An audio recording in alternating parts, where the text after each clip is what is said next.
Hey Buccaneers, Kevin again, and this is another in our series of videos explaining the rules for Blood and Plunder. Today's video will be explaining Chapter 6, Terrain.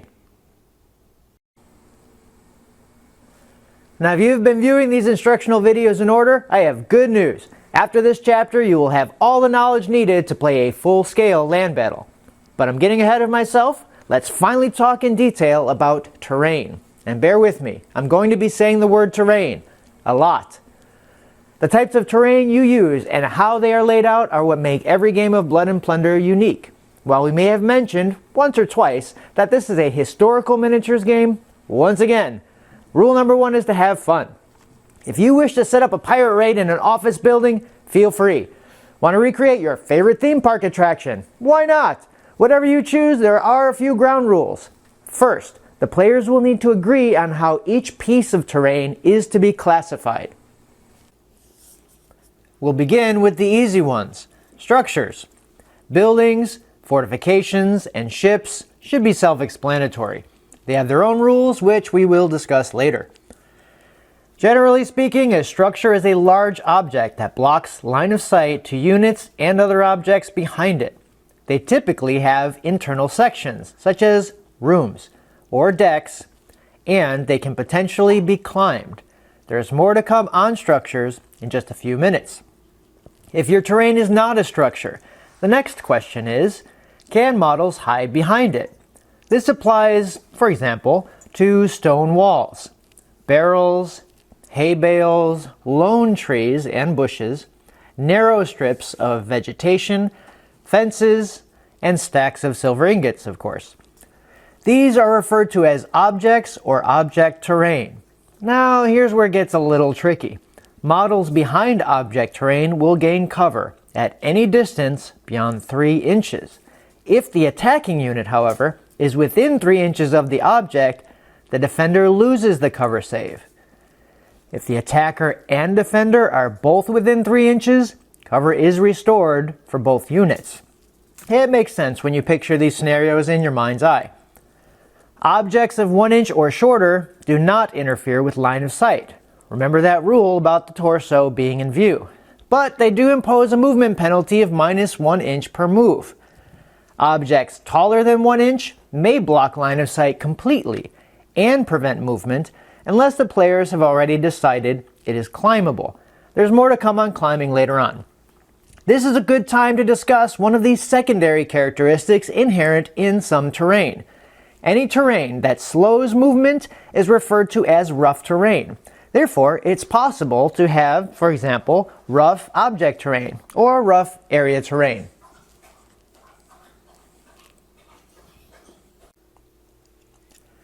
If the game table includes terrain that models could conceivably hide within, such as tall grassy fields or forests, it is referred to as area terrain. While within the boundaries of area terrain, models are considered to have cover when under enemy fire. To facilitate gameplay, area terrain can be static, like this prefab forest here, or flexible, as in this example. Here we have placed a few lone pieces of vegetation on a flat area terrain board, and voila! Instant forest. The benefit to this approach is that the vegetation can be moved to accommodate the models within. To recap, lone tree on the table, object terrain. Couple trees on area section, area terrain. Short area terrain of up to 1 inch tall will not interfere with line of sight, but is still considered rough terrain for the purposes of movement penalties. Taller terrain than 1 inch, like a stand of trees, incurs the rough terrain movement penalty and will block line of sight to anything behind it. Now this is an important distinction. Players can see models in the forest, but not behind the forest. Makes sense, right? Now if you're thinking to yourself, hey, I've been to forests. After so many feet, all I could see was trees. How can you see all the models in there?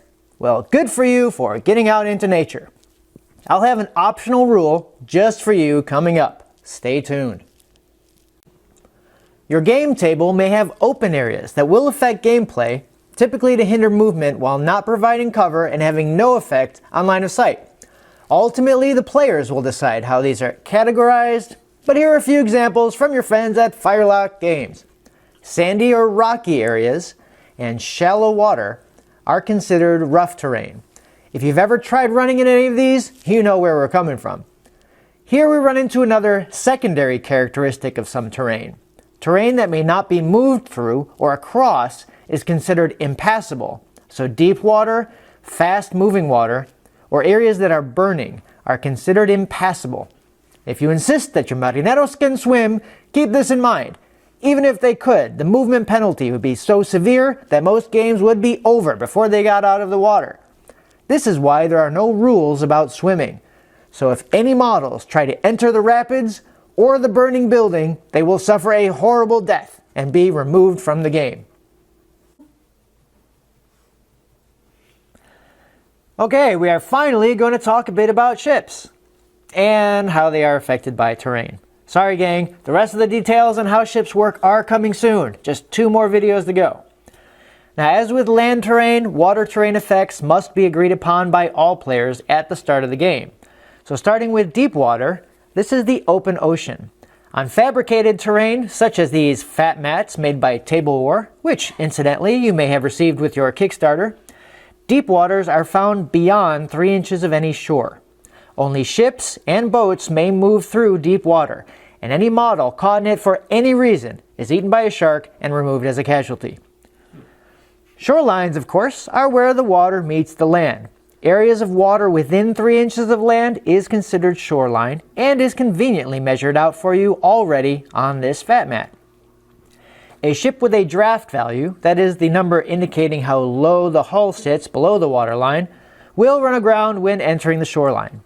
Shorelines are considered rough terrain. Therefore, models wading through them will incur the 1 inch per movement rough terrain penalty. Islands are areas of land surrounded by water. Go figure. There are no specific rules for islands, however they are typically surrounded by shoreline and may have shoals nearby.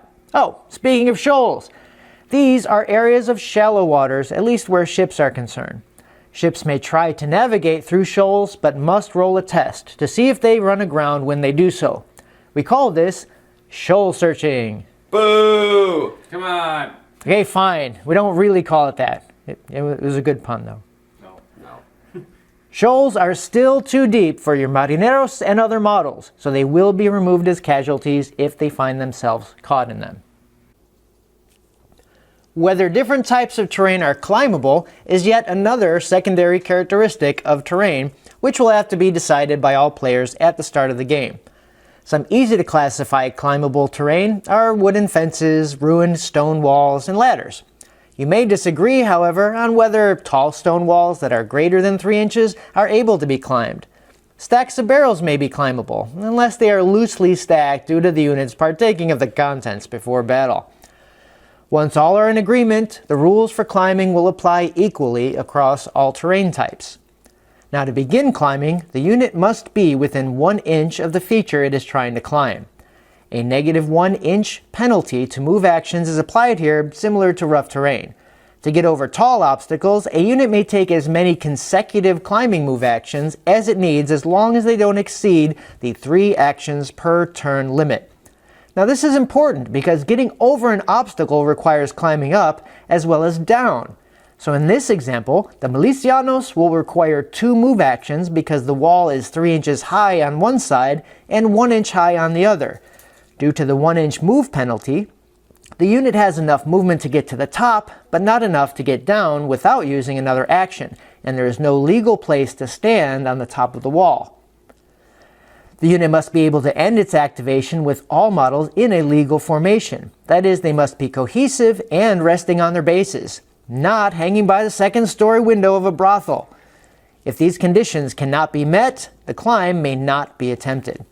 Keep in mind, this means you power gamers out there, when attempting to climb terrain over 1 inch tall, may not use a command action to begin a climb out of turn with an unactivated unit and finish the climb during that unit's activation to try and get 4 moves. Sorry, the third story window of that brothel will remain out of your grasp, for now. Players may wish to surprise the enemy by climbing down a wall and charging from above, taking advantage of the high ground. These are pirates, not Jedi. The high ground will not help you here. The attacking unit may charge during a climb, but they will incur a +1 penalty to their rolls for the free fight action at the end of the charge. Mounted models may not climb obstacles. I shouldn't have to say that, but there it is. They must dismount to do so. You're on a horse. Best to find another way around. So, you want your pirates and privateers to fight in even more genuine conditions. There's always the optional rule of limited visibility. To my forest-dwelling friends of a few minutes ago, this rule is for you and can be applied to scenarios that include fog, smoke, or darkness, and can even be applied to basic games for area terrain like planted fields and, you guessed it, forested areas. To reiterate, this is an optional rule. Now here, the players can really suss out their terrain, deciding just how dense it will be. Assign a range value to their terrain that will determine how far opposing units can see through to the models within. For example, a low number, such as 3 inches, indicates very dense terrain, like a tangled jungle. Units can only see 3 inches from the edge of the terrain to the inside or from the inside out. In this example, the Milicianos here cannot trace line of sight to the Forlorn Hope here and vice versa. In fact, even this unit of Milicianos here, although only 5 inches away, still cannot see through to the Forlorn Hope. Now, less dense terrain, such as a stand of palm trees, may have a visibility range of 8 inches. Now, the units within the area terrain may see each other, but the Milicianos outside still cannot see the units within as they are 10 inches away. So to sum up, models within the predetermined visibility range can see each other and are in cover, whereas units beyond the range are out of line of sight. In the previous example, we talked about units being able to see each other through the limited visibility mechanic. However, there can be situations where models within units can be seen while other models within the same unit remain out of line of sight. In this example, the stand of trees here has a visibility of 3 inches, and these Milicianos are lined up in formation, getting ready to fire upon their enemies, not realizing that a unit of Forlorn Hope is about to outflank them. The Forlorn Hope are able to trace line of sight to the 3 closest Milicianos as they are within 3 inches of the edge of the terrain. The last 2 are out of line of sight. Now there is one more consideration that's important when dealing with limited visibility that actually changes one of the core rules. In normal play, units behind a section of area terrain are considered out of line of sight. When implementing limited visibility, models can be seen as long as the visibility range is greater than the length of the terrain the units are attempting to see through.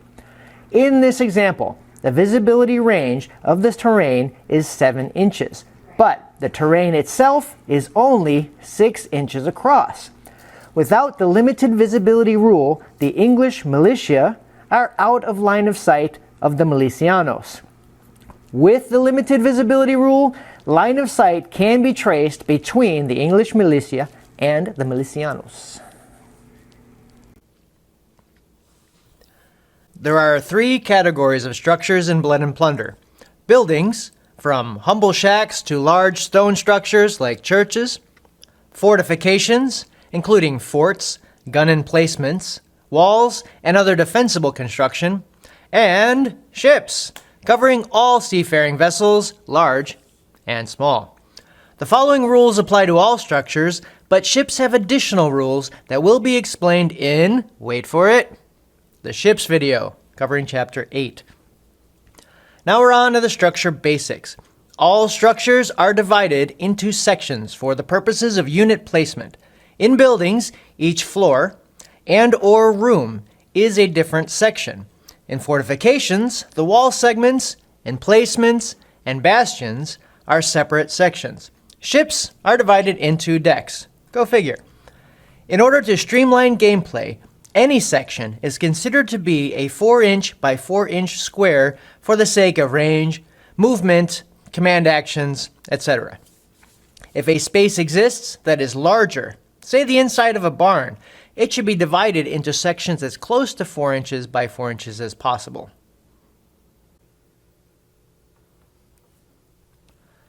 As you might expect, structures will have an effect on combat. When initiating melee combat with a unit that is inside a structure and the attacking unit is not in the same structure, the charging unit must be within 3 inches of the section containing the target unit. Why not 4 inches like a normal charge? The 1-inch move penalty applies to the charging distance and represents the time required to move into position through an access point. Speaking of which, the section must have an open top or other access points, such as doors or large windows.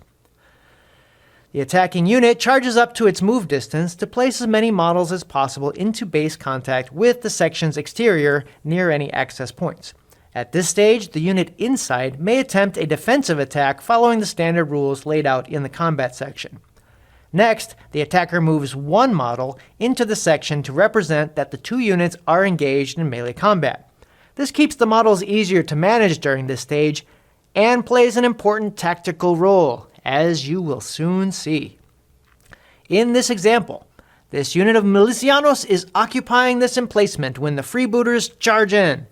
The freebooters move into base contact with the wall for 1 action, and then charge in either by climbing the wall or climbing through the embrasure or cannon port.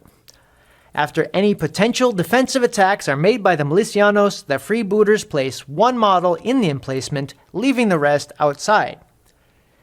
Now, if the enemy happens to have 2 discrete units in the same structure section, the charging unit will become engaged with both units, and hits will be divided up evenly, as we've already learned.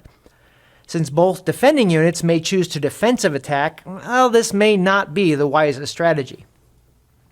While this scenario may not come up often, it's worth mentioning that only 2 outside units from each side may be engaged in melee combat with units inside a section at one time.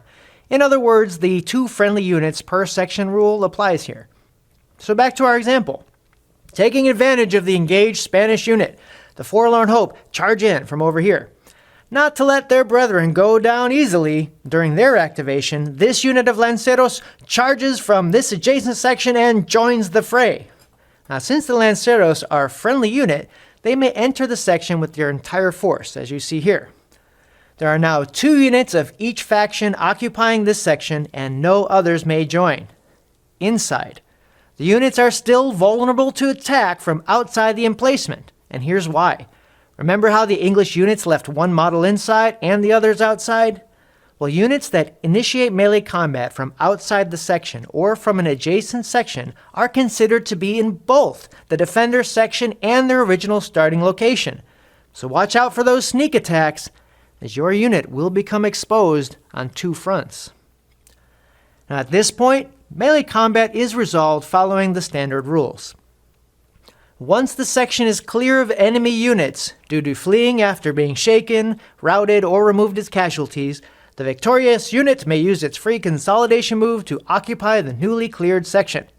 In our example, the English have won the day, and the Spanish have been defeated to the man. Both units now choose to use their consolidation move to occupy the emplacement. Charging out of a structure works more like a standard charge, but with the 1-inch move penalty that is incurred for exiting a structure.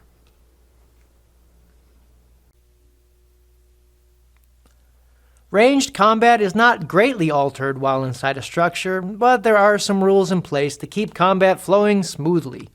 All of the models within a unit inside a structure section are considered to have line of sight out of every access point in that section, meaning 10 models in a section can all shoot out of the same window. Now, this may seem odd, but occasionally reality must take a backseat to gameplay. But don't worry, it works both ways. They can all be targeted within the section by outside units from that very same window. Models have a 180-degree field of view from any standard access point. So, from this window, the milicianos can't quite reach the longboats full of Forlorn Hope. But the freebooters, well, they are valid targets. In open-topped sections, units have a 360-degree field of view and arc of fire, provided they can see over the walls, naturally. This applies typically to ships. There are even features in some structures that may be fired from, but are not access points. And most commonly the loopholes in the walls of the fort. You know, those tiny windows just wide enough to fit a musket barrel. Now, regardless of the size of the structure, each section is considered 4 inches wide for the purposes of determining range. As you've no doubt heard before, all measurements are made from the 2 closest points between each section. This is most clearly demonstrated here with this frigate. The quarterdeck is adjacent to the middeck, making the effective range 0 inches. The foredeck is 1 section away, and so any unit on the quarterdeck would be considered 4 inches away from any unit on the foredeck. Not because it's called the foredeck, but boy, this is going to get really confusing when the foredeck ships come out. When targeting units within a structure, only small arms and swivel guns may be used. Cannons can target the entire section, but not the units within. But don't worry. If the cannons hit the structure, there will very likely be casualties within. As a reminder, units making a ranged attack against structure sections containing more than 1 unit must distribute those hits as evenly as possible between each defending unit. If the situation arises whereby 1 unit is prone and the other is not, more hits must be applied to the non-prone unit when dealing with an odd number. So in this example, with 5 hits scored, 3 must go to the standing Sea Dogs and 2 to the prone English militia. And lastly, all models in a structure section are considered to be in cover. But you already knew that by now, didn't you? Structures would not be nearly as fun if they were invincible, but they are still pretty hard to take down. The only way they can be destroyed is by taking critical damage. The most common sources of critical damage are artillery, fire pots, and the start fire action. Whenever the rules require rolling a result on a critical damage table, this is where you go. Some damage can be repaired by the aforementioned repair action, and when that is the case, will be mentioned in the appropriate damage description. Each structure type has its own table. They are divided into building, fortification, ship hull, ship rigging, and boat critical damage. These tables can be found in the rules and should cover everything you need to know. Questions can be addressed in the Firelock Games forums. So rather than read 4 pages of tables to all of you, I thought it more useful to describe the mysterious symbols on the Firelock Games damage markers. Whenever a result with the corresponding description is rolled, place the appropriate marker in that section. Now there are 6 markers, 5 of them applying only to ships and boats. The fire marker can be applied to any structure with the exception of boats. Then we have the leak, the rigging destroyed, sheets and shrouds, mast destroyed, and finally steerage. That little thing there is a rudder.